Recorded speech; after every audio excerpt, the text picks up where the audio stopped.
السلام عليكم ورحمة الله وبركاته. كل حبايبي اخواتي وبناتي عاملين ايه؟ يا رب تكونوا بخير واحسن حال. وكل حبايبي واخواتي وبناتي اللي بيشوفوني لاول مرة وما اشتركوش في قناتي، اتمنى تشتركوا وتفعلوا زر الجرس على الكل عشان توصلكوا وصفاتي اول باول. باذن الله النهاردة هنعمل مع بعض ميني بيتزا بطريقة سهلة جدا وبسيطة واقتصادية جدا. بدقيق ومية بس هنبدأ نعمل العجينة بدون اي تكلفة ولا اي اضافات تانية. وكيلو واحد من الدقيق هيطلع معانا الكمية الجميلة دي. وطبعا الحشوة زي ما تحبي المتوفر عندك هتحطيه، وهتطلع معاكي في منتهى الجمال. اقتصادية جدا زي ما قلتلك وسهلة وبسيطة وموفرة جدا. معانا بس كيلو من الدقيق، وهنحط عليه نص معلقة بيكنج باودر ونص معلقة ملح ومعلقة خميرة ومعلقتين اتنين سكر. ومعايا كوبايتين كبار من المية، هننزل بأول كوباية ونبدأ نعجن كده مع بعض، والكوباية التانية هننزل بيها شوية بشوية ونعجن برضو عجن كويس جدا لحد ما توصل معانا عجينة متماسكة.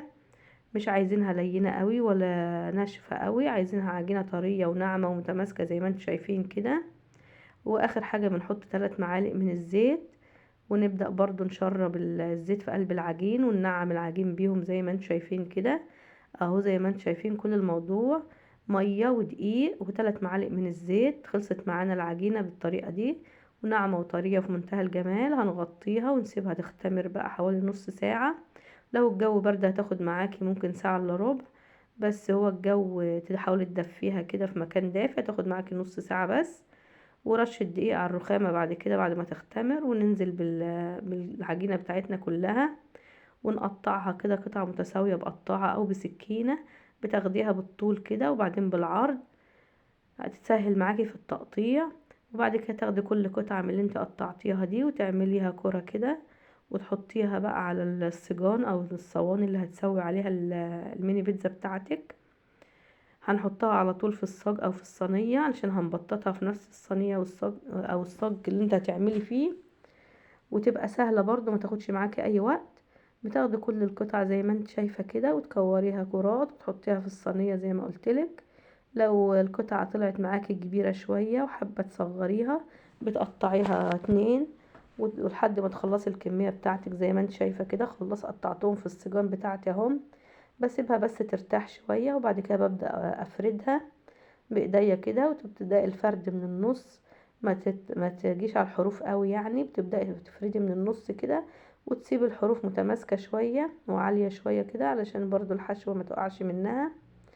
ونفرد بقى كل الكمية بتاعتنا زي ما انت شايفاني كده بعمل. تبدأي من النص كده لحد وانت طالعة لفوق لحد ما تخلصي الكمية فرد. وخلاص كده تمام، فردت كل الكمية بتاعتي.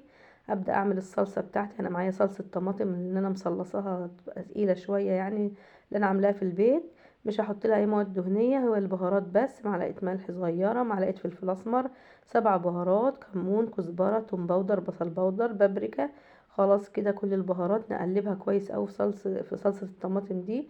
اهم حاجه بس الصلصه تكون تقيله جدا، ما تبقاش فيها اي نسبه ميه، ما تحطلهاش اي ماده دهنيه ولا اي حاجه.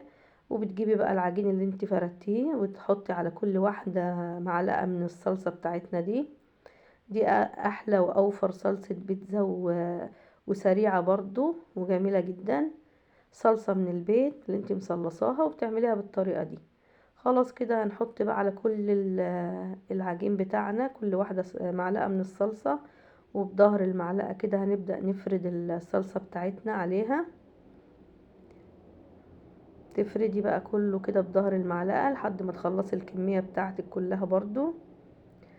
وطبعا برضو مش عايزة اقولك ان انت بتحطي اي حشوة انت عايزاها واي حشوة متوفرة عندك، ما ترتبطيش بحشوة معينة او تبقي مرتبطة اللي انا بحطه. انت ممكن تحطي اي حاجة متوفرة عندك برضو بتمشي وبتبقى جميلة جدا، واي حاجة اطفالك بيحبوها بتحطيها.